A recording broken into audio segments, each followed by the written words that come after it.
The bullet enters Lieutenant Thomas Norris's skull above his left eye at 13:47 hours on October 31st, 1972. He drops like a severed marionette, his car 15 clattering against the sampan's wooden hull.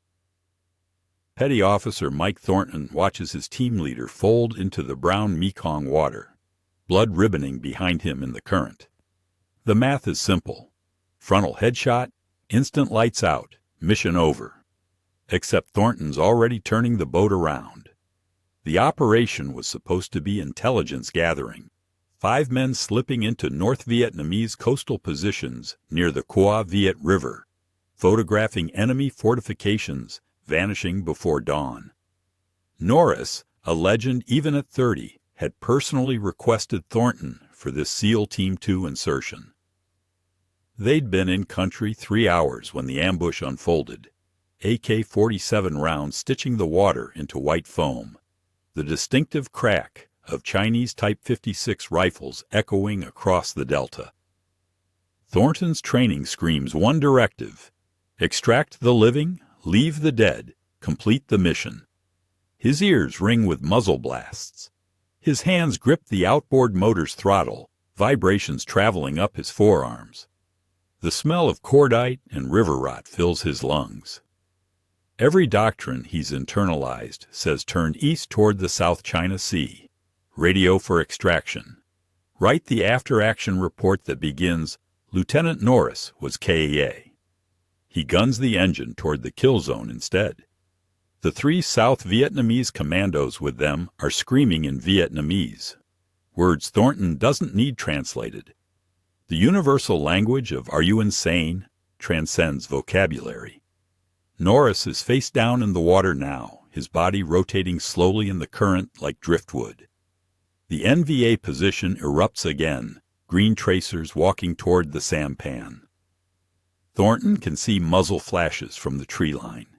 Count at least 15 rifles, probably more in reserve. This is suicide calculus. One SEAL trading his life for a corpse. Thornton knows the statistics burned into every operator's brain during training. The human body shuts down within 8 seconds of catastrophic head trauma. Blood pressure collapses. The brain's electrical storm goes silent. Norris has been under for 45 seconds now. Even if the bullets somehow miss the fatal zones, the brainstem, the motor cortex, the drowning will finish what the gunshot started. The sampan's hull judders as rounds punch through fiberglass. Thornton doesn't flinch. His eyes lock onto Norris's floating form 30 meters away, calculating intercept angles like a trigonometry problem written in adrenaline. The South Vietnamese are abandoning ship, rolling over the gunwales, swimming for the far bank. Smart, trained, following the survival playbook exactly as written. Thornton's writing a different chapter. He kills the engine 10 meters from Norris's body, the sudden silence more shocking than the gunfire. The water here is chest deep, boot-sucking mud beneath, warm as bath water and thick with sediment. Thornton vaults over the side, his weapon slung across his back, both hands free for what comes next. The NVA adjusts their fire, rounds slapping the water in neat progressions, walking toward him with geometric precision. He reaches Norris, hooks both hands under the lieutenant's arms, feels the dead weight that confirms every terrible assumption. Then Norris's hand twitches against Thornton's wrist. Thornton's brain rejects the data. Dead men don't twitch. The hand spasms again, weak, involuntary, the electrical misfiring of dying neurons. Except it isn't random. Norris's fingers curl, squeeze once. A deliberate pressure that rewrites every calculation Thornton made 30 seconds ago. The lieutenant's face breaks the surface. His left eye is a destroyed crater, blood sheeting down his cheek in a mask. His right eye is open, tracking, focused on Thornton with impossible clarity. The entry wound above his left eyebrow is the diameter of a pencil eraser, the flesh around it already purpling. No exit wound. The bullet is still inside his skull. Norris tries to speak. Pink foam bubbles from his lips. blood mixing with river water he's aspirated. His hand finds Thornton's collar, grips with drowning victim strength. "Swim," Norris whispers. The word comes out mangled, his tongue thick, but the meaning lands clean. Thornton hooks Norris under the chin, shifts to a cross-chest carry, and starts kicking toward open water. The NVA tracers follow them like spotlights, green phosphorescence burning trails through the darkness now falling across the delta. Thornton can feel rounds passing close enough to generate pressure waves against his skull. One clips his web gear, the impact like a sledgehammer to his spine. He keeps kicking. The South Vietnamese commandos are gone, shadows dissolving into the mangrove swamps lining the shore. Smart. The sampan is sinking, riddled, useless. The extraction point is 4 kilometers east where the river meets the South China Sea. 4 kilometers with a 180-pound casualty who shouldn't be breathing, through enemy-controlled waters in the dark. Thornton adjusts his grip.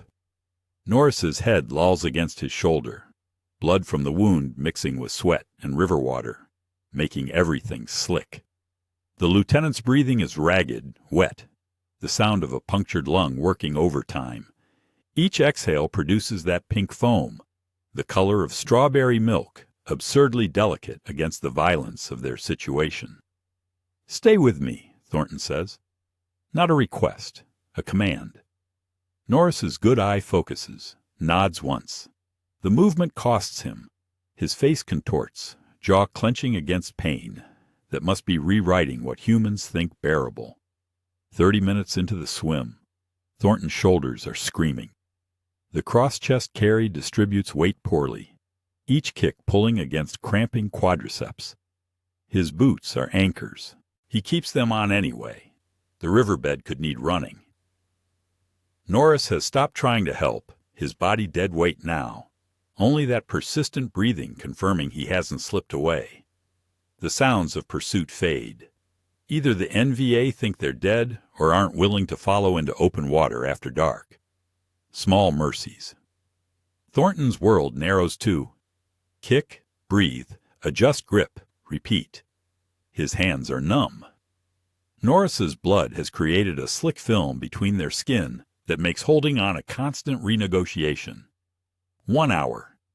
The extraction point should be visible. A fishing junk flying specific signal flags. Navy SEALs in civilian clothes manning a .50 caliber hidden under canvas.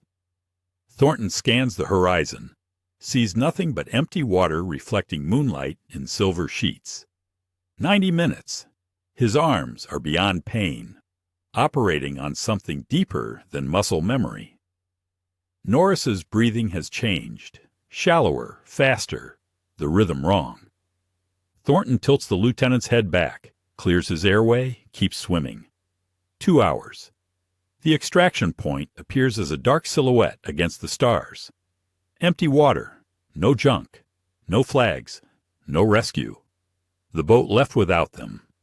Thornton treads water, Norris dead weight in his arms, staring at the absence where salvation should be. The extraction protocol is ironclad. If the team misses the window by more than 30 minutes, the junk pulls out to avoid compromise. They're 2 hours late. The math isn't personal. It's operational security written in standing orders that don't account for impossible survivors. Norris coughs, spraying blood across Thornton's neck. The sound is wet, gurgling, lungs filling with fluid they can't expel. His good eye opens, registers their situation with the clarity of a man trained to assess tactical disasters. His lips move. "Leave me." Thornton doesn't dignify it with response. His legs are lead pistons, barely maintaining buoyancy. The South China Sea stretches in every direction, black water meeting blacker sky. No reference points except stars that navigation training says mark northeast. Northeast means deeper into enemy waters. South means swimming parallel to the coast until his heart stops or his muscles seize. He chooses south. 20 minutes of mechanical kicking before the shape resolves against the horizon. A fishing junk's distinctive profile. Sails furled, drifting on the current. Not their extraction boat. This one's smaller, older, the wood hull patched with mismatched planks. A Vietnamese fishing vessel, probably out of Da Nang or Hue. Maybe Dong Ha if the captain's feeling lucky working this close to the DMZ. Thornton's voice is sandpaper. Hey, hey! The junk doesn't change course. Too far, or the crew's deaf, or they're smart enough to ignore Americans floating in a combat zone after dark. Thornton tries again, louder, something between a shout and a croak. His throat is raw from swallowing river water and breathing too hard for too long. A flashlight beam stabs across the water, finds them, holds. The junk's engine coughs to life, a diesel that sounds like it's held together with prayer and wire. The boat turns, closes the distance with agonizing slowness. Thornton can see figures on deck now, 3 men arguing in rapid Vietnamese that carries across the water. The tone is universal. Save them or run, risk or safety. Americans mean trouble no matter how you calculate it. The junk pulls alongside. A rope ladder unfurls, slapping against the hull. One of the Vietnamese leans over, sees Norris's destroyed face, and recoils. The argument intensifies. Thornton catches fragments. VC, dead already. Bring soldiers. Words he's learned through immersion rather than classroom. The captain appears, older, face weathered like driftwood. He looks at Thornton, looks at Norris, looks at the blood-slicked water around them. The calculation plays across his features. American SEALs mean payment or retribution, salvation or execution, depending which army finds his boat first. Thornton meets his eyes, says nothing. Sometimes desperation communicates better than language. The captain barks orders. 2 crewmen descend the ladder. Hook hands under Norris's arms, haul him up like cargo. The lieutenant's head lolls, his body limp, leaving a blood trail down the hull. Thornton follows, his arms screaming as he pulls himself up rungs that feel impossibly far apart. His hands can barely grip. Each pull is negotiated with muscles that have already quit, operating on fumes and stubbornness. He collapses on deck. The wood is rough, warm from the day's sun, smells of fish guts and diesel. Norris is sprawled 3 feet away, chest rising and falling in irregular spasms. Then the chest stops moving entirely. Thornton's hands are already moving, flipping Norris onto his back, tilting the head to clear the airway. The lieutenant's lips are blue-gray, the color of spoiled meat. No chest rise, no breath sounds. The destroyed eye socket weeps blood that pools in the orbital cavity, obscene and thick. Thornton begins compressions. His palms find the sternum, lock, push. 30 compressions, 2 breaths. The rhythm drilled into every operator until it's more fundamental than heartbeat. Norris's ribs flex under the pressure, not breaking, but close.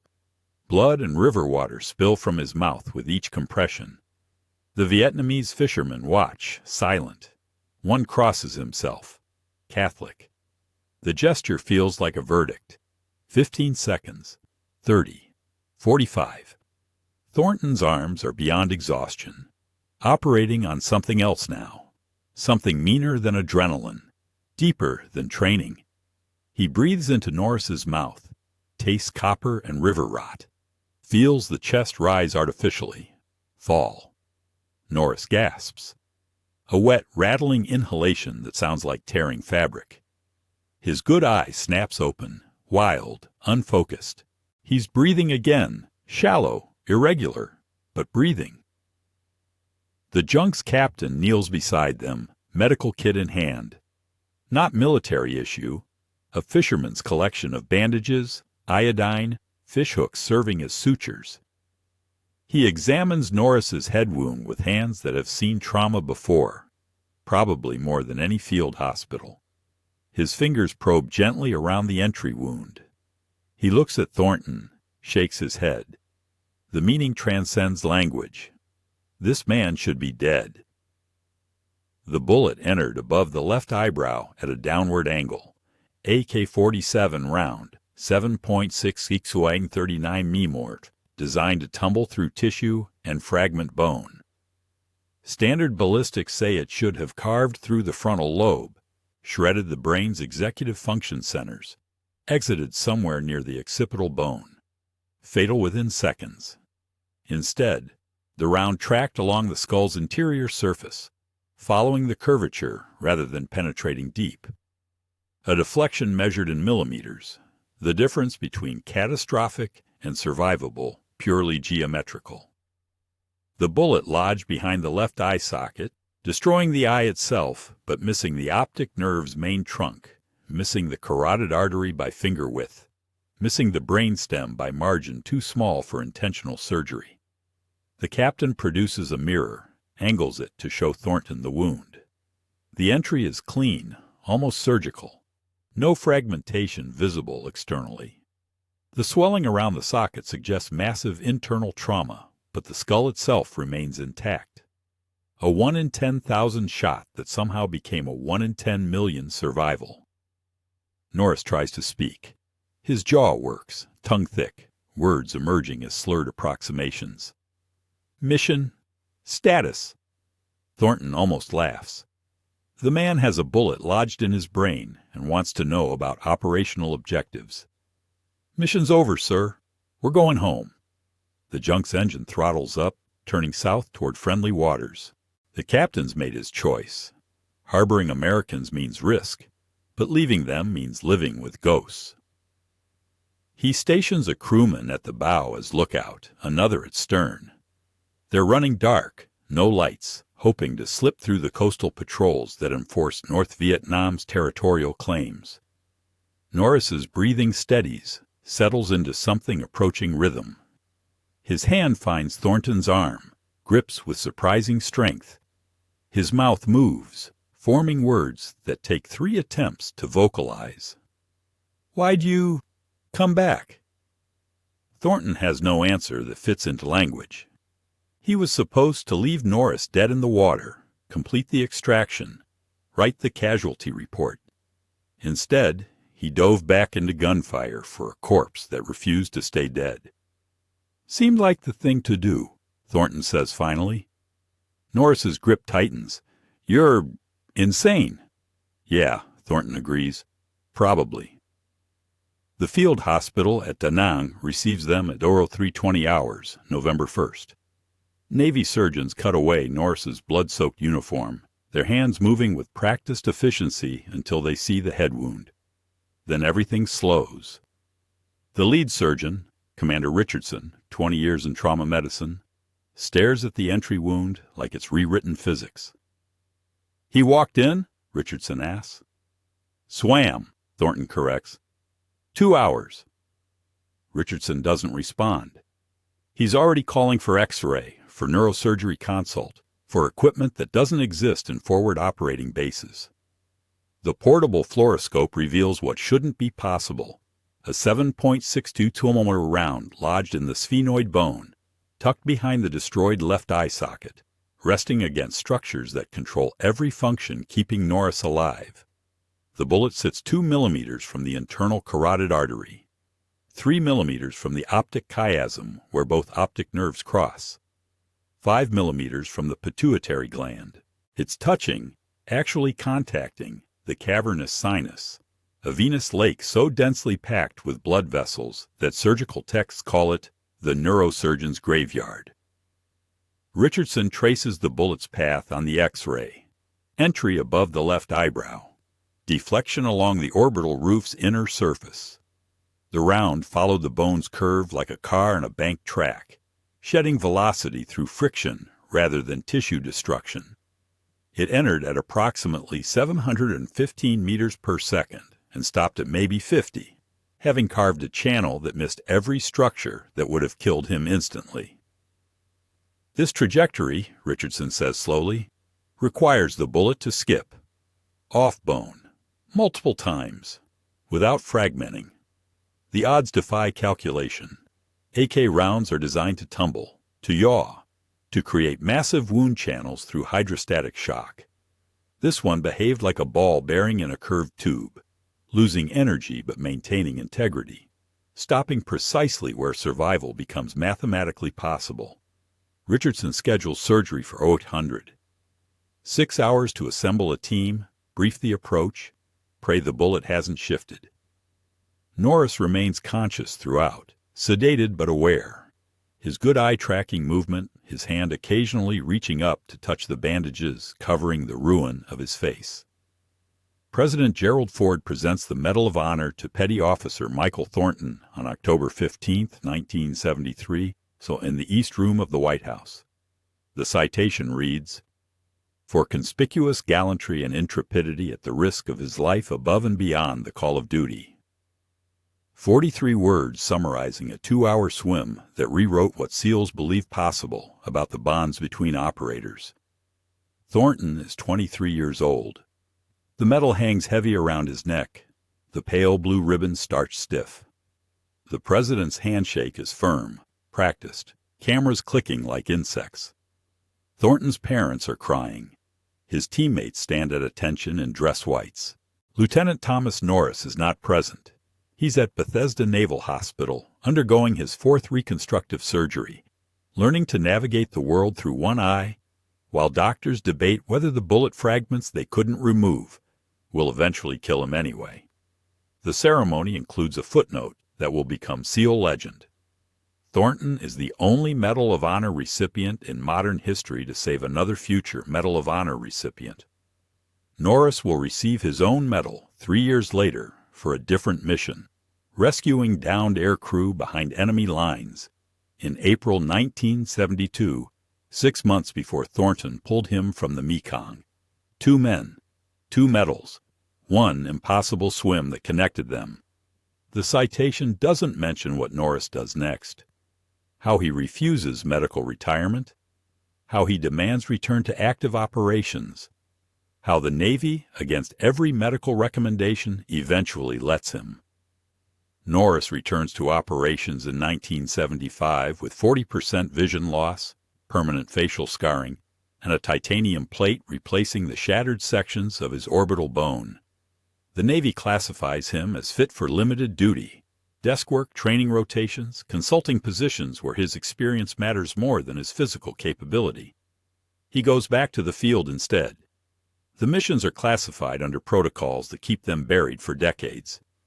What filters through is fragments, cross-border operations in Cambodia, intelligence gathering in Laos, advisory roles with South Vietnamese units conducting reconnaissance nobody officially acknowledges.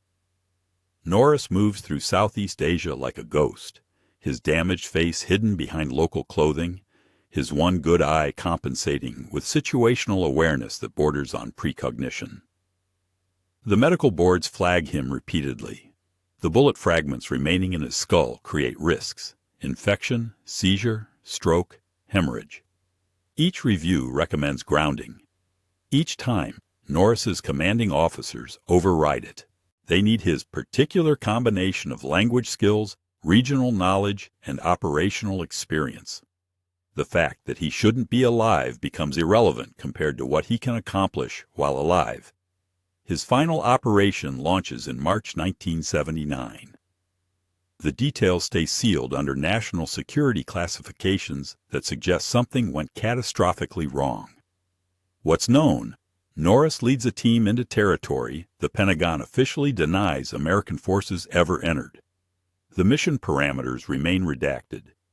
The outcome appears in his medical records as severe additional trauma requiring extended hospitalization. He retires in 1980, medical discharge finally non-negotiable.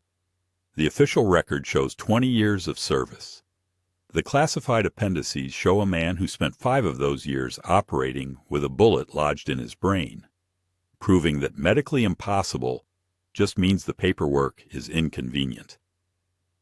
Military psychiatrists later study the Thornton-Norris relationship as a case study in combat bonding. What makes one operator dive back into lethal fire for a teammate he believes dead? The standard explanations: training, duty, loyalty don't satisfy the behavioral models. Those concepts explain why soldiers cover retreats or provide suppressing fire. They don't explain why Thornton reversed course towards certain death. The research identifies something else, a psychological phenomenon where operators redefine acceptable loss. Most soldiers compartmentalize. They'll risk injury but preserve their lives. Elite units create tighter circles where the teammate's survival becomes existentially prioritized over self-preservation.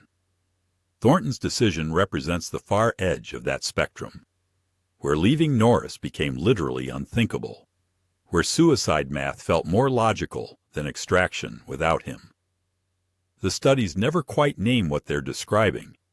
It exists between brotherhood and obsession, between loyalty and pathology.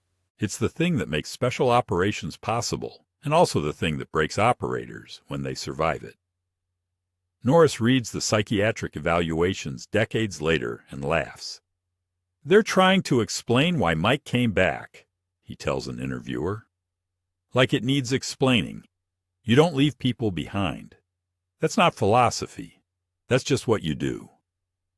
But Thornton's nightmares tell a different story. He dreams about the swim, not as it happened, but variations. Dreams where he leaves Norris, where he completes the extraction, where he writes the KIA report and moves on. Dreams where that choice feels lighter somehow, easier to carry than the weight of having done the impossible thing. He wakes up each time with the same realization. He couldn't have left. Not because of training or honor or duty, but because some calculations can't be made rationally.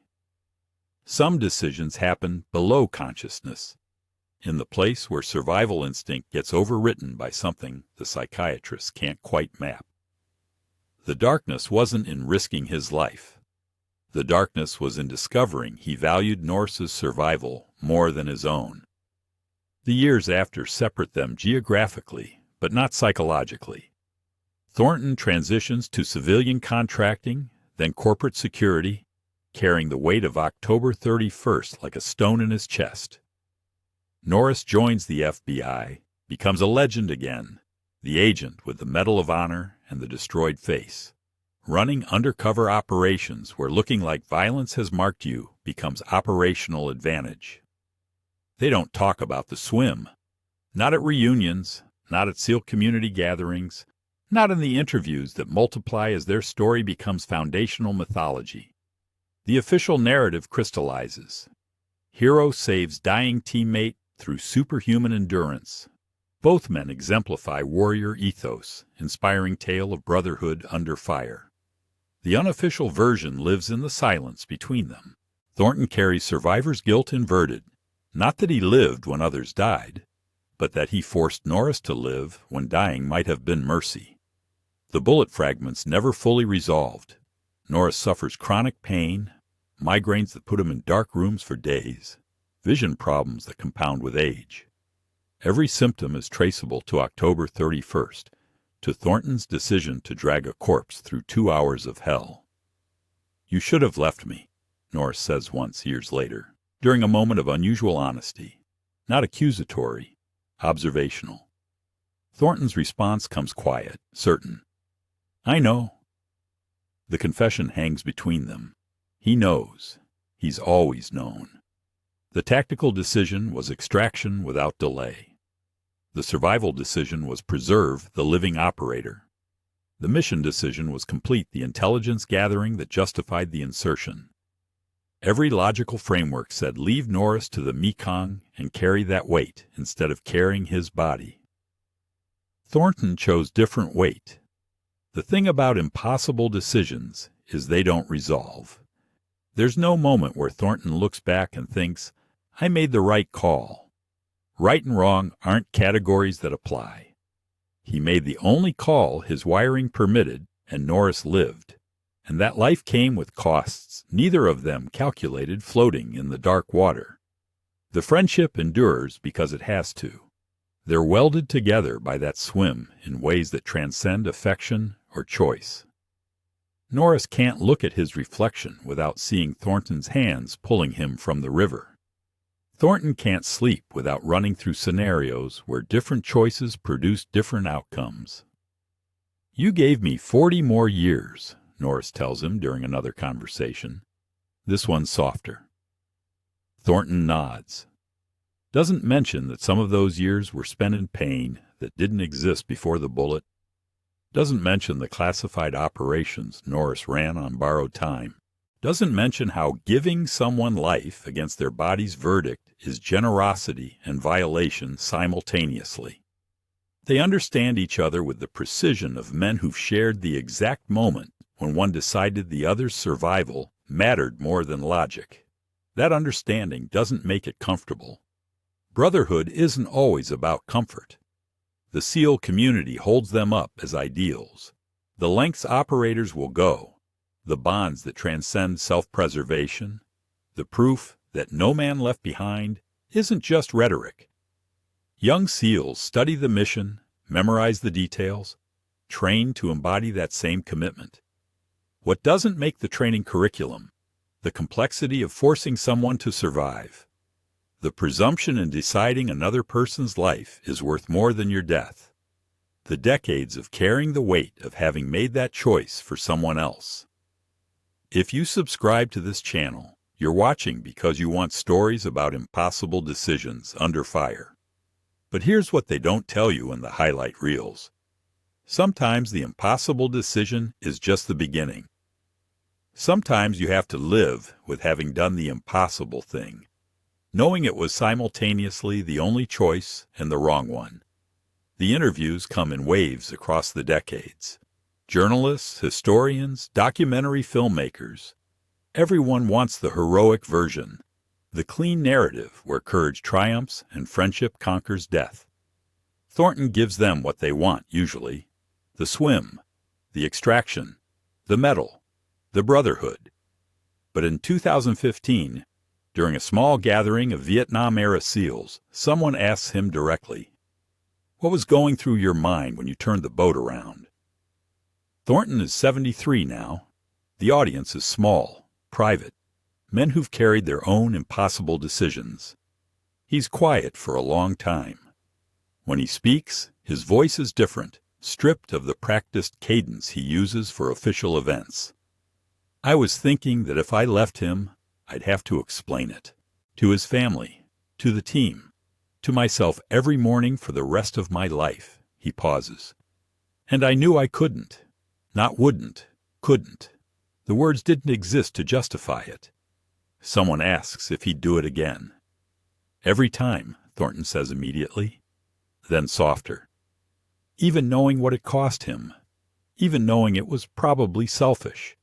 Even knowing Tommy's carried pain ever since that I put on him by not letting him die clean." The room goes silent. This isn't the heroic version. This is the truth underneath, that saving Norris was simultaneously the most selfless and most selfish thing Thornton ever did. Selfless because he risked everything. Selfish because he made the choice for Norris, decided that survival with suffering was better than death with dignity. Norris, present at that same gathering, speaks for the first time. His voice is rougher than Thornton's, the damaged facial nerves affecting his articulation. He's right about all of it. Norris touches his scarred face unconsciously. "There were days, years, honestly, where I hated him for pulling me out, where the pain made me wish he'd left me in the river." The audience shifts uncomfortably.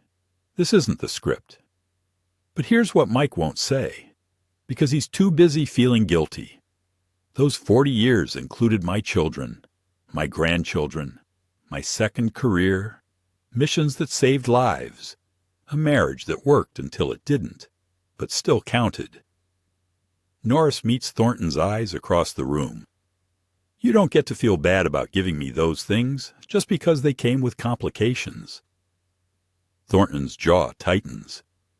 "You don't get to absolve me because some good came mixed with the damage." "I'm not absolving you," Norris says. "I'm telling you the damage was worth it. Those are different things." The exchange reveals what their friendship actually is. Not the Hollywood version where salvation is clean and gratitude is simple, but something more complex. Two men bound by a moment where one refused to accept the other's death, and both of them spent decades negotiating what that refusal meant. They're not always comfortable with each other. Some reunions are warm, others are weighted with things unsaid. The swim sits between them like a third presence, honored and resented, celebrated and mourned. People think the hard part was the 2 hours in the water, Thornton says, returning to the original question. The hard part was the 40 years after, figuring out whether I saved him or sentenced him. Norris shakes his head. You saved me, Mike. We both know that. Yeah, Thornton agrees quietly. We just disagree on whether I should have. The room stays silent. There's no resolution here, no neat ending. Just two old warriors carrying the weight of October 31st in different ways, still bound by a swim that defied every rational calculation. The mission accomplished nothing strategically. Intelligence analysts reviewed the reconnaissance data Norris's team collected before the ambush: enemy fortification positions, troop movements, supply routes through the Kua Viet River Delta. By the time the report reached operational commands, the information was obsolete. The North Vietnamese had shifted positions. The war was already lost. Everyone knew it except the politicians still pretending otherwise. 5 men inserted into hostile territory, 1 nearly killed. 2 hours of swimming that rewrote what SEALs believed physically possible. A rescue that defied every tactical doctrine.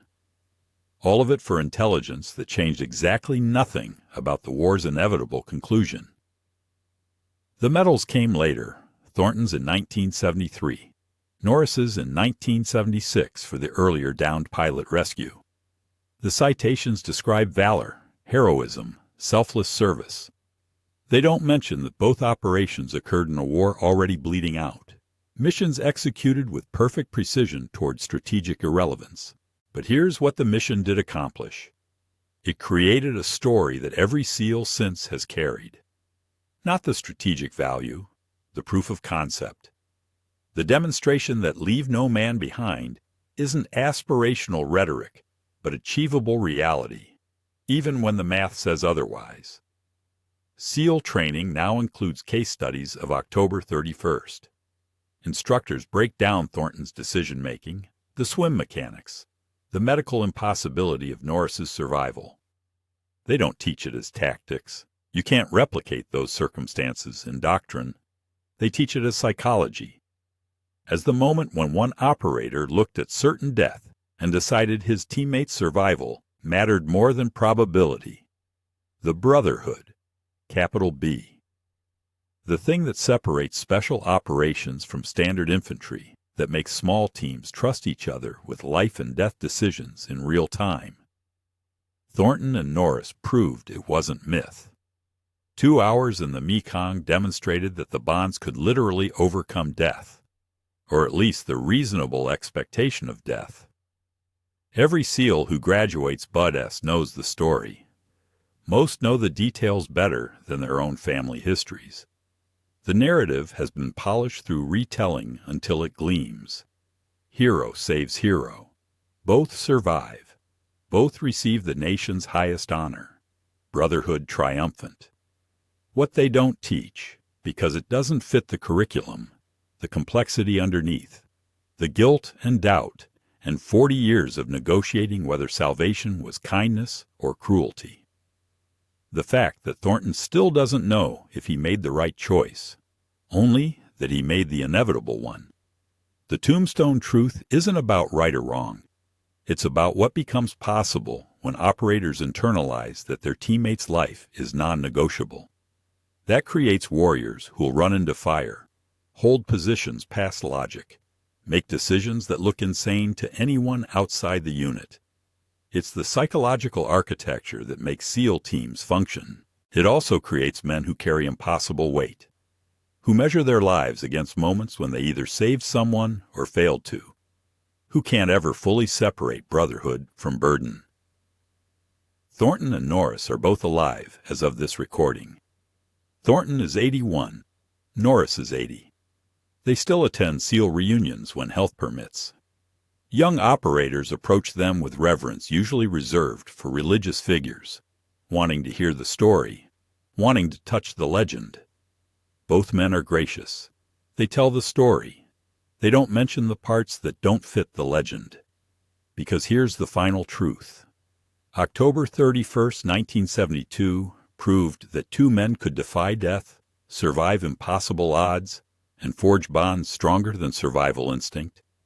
What it didn't prove, what nothing can prove, is whether that's always a good thing. The mission failed. The men survived. The legend endures. And every SEAL since has trained, knowing that impossible just means no one's tried hard enough yet.